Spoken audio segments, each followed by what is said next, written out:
नाहीत म्हणून त्या शिष्टमंडळाला इतकं जास्त महत्त्व देण्याचं काही कारण नाही. मतदार आहेत, मतदार नोंदणी सुरू आहे, मात्र स्थानिक स्वराज्य संस्थांच्या निवडणुका येत आहेत. त्यात नवमतदारांना मतदानाची संधी नसेल तर विधानसभेत जी यादी वापरल्या गेली आहे मतदारांची तीच वापरण्यात येणार आहे. याचा फटकावर बसू शकतो सगळ्यांना, कोणाला असं ऐकायला नाही. याबाबत आणखी स्पष्टीकरण तसं आणखीन परिपूर्ण आलेलं नाही, परंतु मला वाटतं स्थानिक स्वराज्य मतदारसंघामध्ये जे नवमतदार आहेत त्यांचा समावेश करणं हे गरजेचं असावं. कारण की ह्या निवडणुका बेस ज्याला म्हणतो त्या बेसच्या आहेत, खालच्या बेसच्या आहेत आणि हे सर्वांशी निगडीत असलेल्या निवडणुका आहेत. म्हणून प्रत्येकाला त्याच्यामध्ये सहभाग असला पाहिजे प्रत्येकाचा, असं आमचं प्रामाणिक मत आहे. परंतु निवडणूक आयोगाचे काय डायरेक्शन आहे आणखीन ते आम्ही तपासलेले नाही. ठाकरेंची शिवसेना संपवण्यासाठी संजय राऊत पुरेसे आहेत असं गिरीश महाजन म्हणतात आणि येणाऱ्या काही दिवसात ठाकरे गट जमीन दोस्त असं सुद्धा. संजय राऊत हा उभाटा डुबवतोच आहे ना, त्याचा तो एकमेव कार्यक्रम आहे. म्हणून संजय राऊत काही वेगळं करत नाही आहे, संजय राऊतचंच काम हे आहे. म्हणून त्याची जाणीव ही काँग्रेसला झालेली, काँग्रेस दूर राहिलेलं आहे. शरद पवारला जाणीव होती, परंतु शरद पवारने त्याला ती मोहिमेवर ठेवलं होतं. म्हणून शरद पवार साहेब त्याच्याशी बोलत होते. आता त्याच्याशी सुद्धा आता अंतर राखून आहेत. म्हणून एक दिवस जो अंत होणार आहे उभाटाचा त्याचा सर्व क्रेडिट संजय राऊत यांनाच जाणार.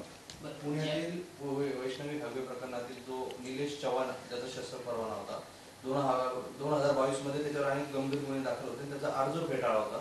मात्र त्याने गृह मंत्रालयातून तो परवाना आणला होता आणि त्यावेळेस तुमच्या पक्षाचे गृह राज्यमंत्री कोण होते ते आपले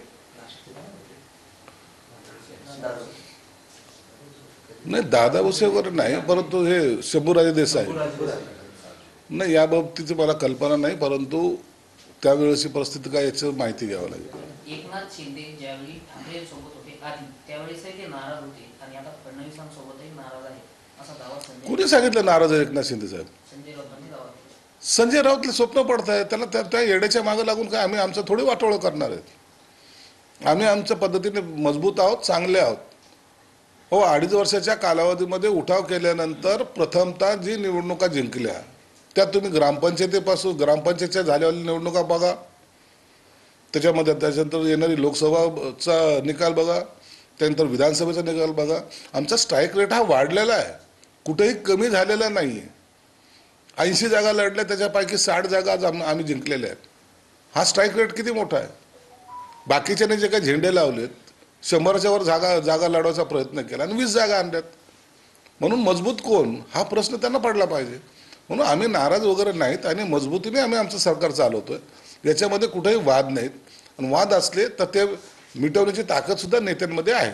संजय मानेंच्या विरोधात अंजली दमानियाबाई आता एसीबीला सगळे पुरावे सादर करणार आहेत. नाही, तो त्यांचा एक मोठा विषय आहे, त्यामध्ये आम्ही पडणार नाही.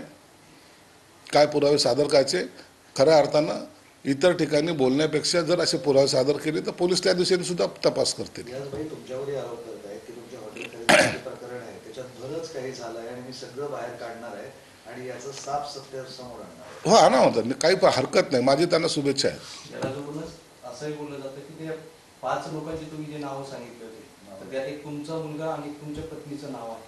आता तो विषय माझ्यासाठी संपलेला आहे. ज्यांना आणखीन त्याच्यामध्ये काही आणखीन खोदून काही बांधकाम करायचं असेल त्यांनी ते करत बसावं. मला त्याच्याशी काही घेणं देत नाही.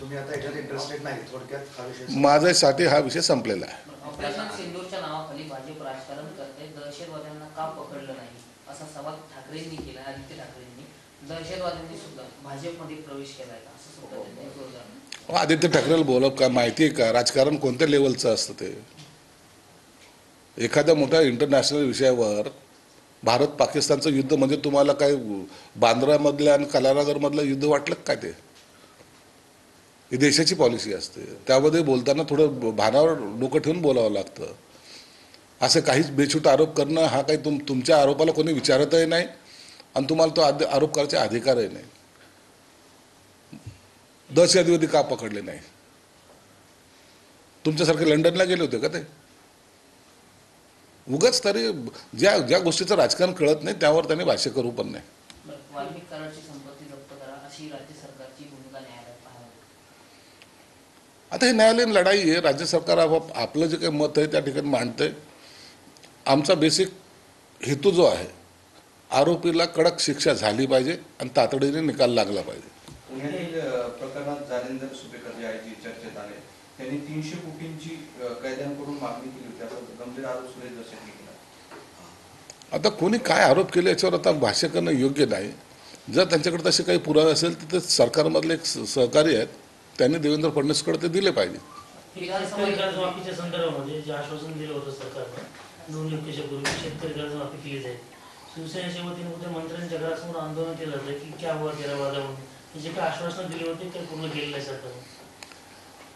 जे आंदोलन करतायत त्यांनी काय 2.5 वर्षामध्ये मागच्या त्या काळामध्ये दिवे लावले त्याचा थोडा पाडा वाचा. थोडा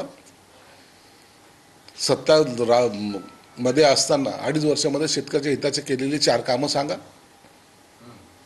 नंतरच्या घरासमोर आंदोलन करणार, कोण कुठे दौरे केलेले आहेत, कोणी कोणी काय काय काम केलेले आहेत, कोणी संघटना बांधण्यासाठी किती प्रयत्न केले यावरती चर्चा होती.